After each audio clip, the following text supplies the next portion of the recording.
Isalba mo naman ang anak ko. Please, Lord.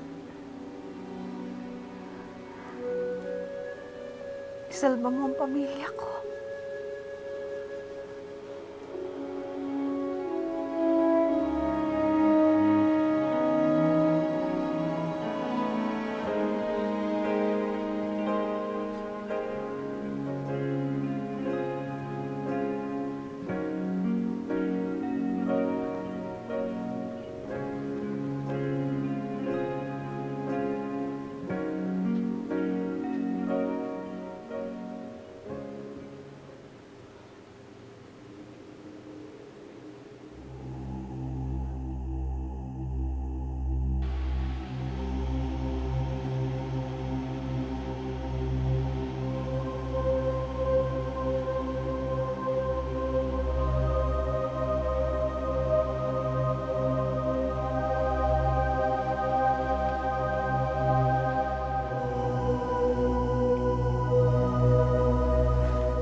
Mami?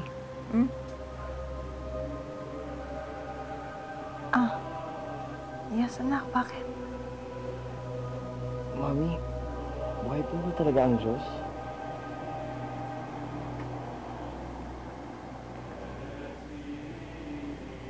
Yes, anak. Buhay ang Diyos. At mahal na mahal niya tayo. Lagi niya tayong ginagabayan, tinutulungan. Kahit sa mga masaya o masamang bahagi ng mga buhay natin.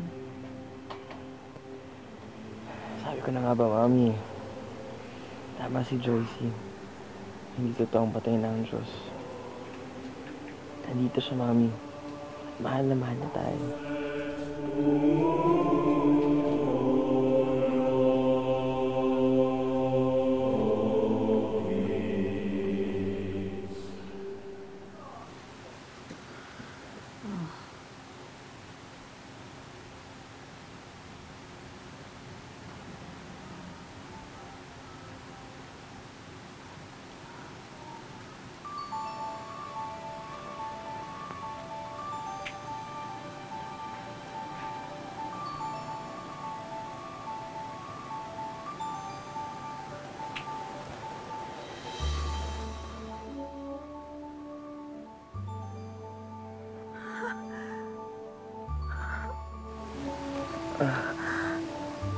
Mami, buhay po talaga ang Diyos.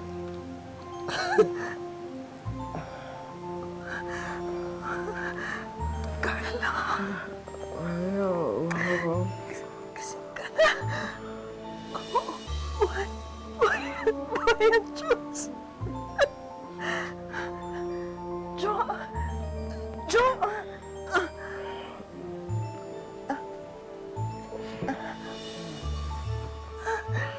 Ang anak mo.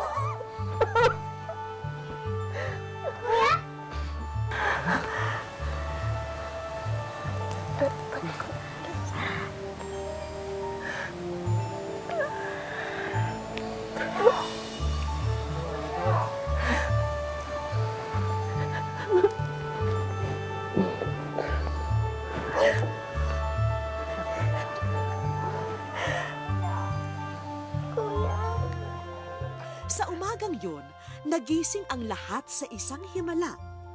Buhay si Carlo. Buhay ang Diyos. At sa mga oras na yon, nadama ng pamilya ni Ria ang pagmamahal ng may kapal.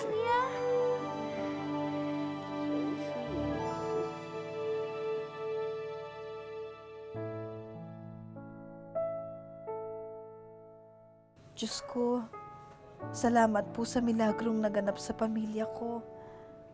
Napakamakasalanan po namin pero dininig niyo pa rin po kami.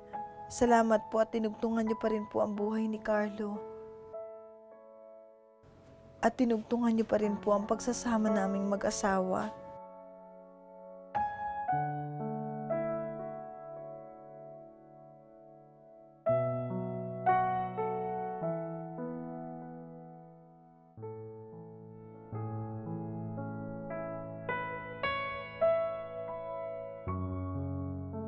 Ang tangi ko pong dasal ay maging instrumento niyo kami ng kabutihan para sa kapwa namin. At maging matatag sa bawat pagsubok na haharapin ng pamilya namin. Salamat po sa mga magulang ko. Salamat po sa mga anak ko. Salamat po sa asawa ko. Lord, salamat po tinupad niyo na ang wish namin na magkaroon ng buo at happy na family. Maraming salamat po sa pangalawang pagkakataon namin sa buhay. Amen.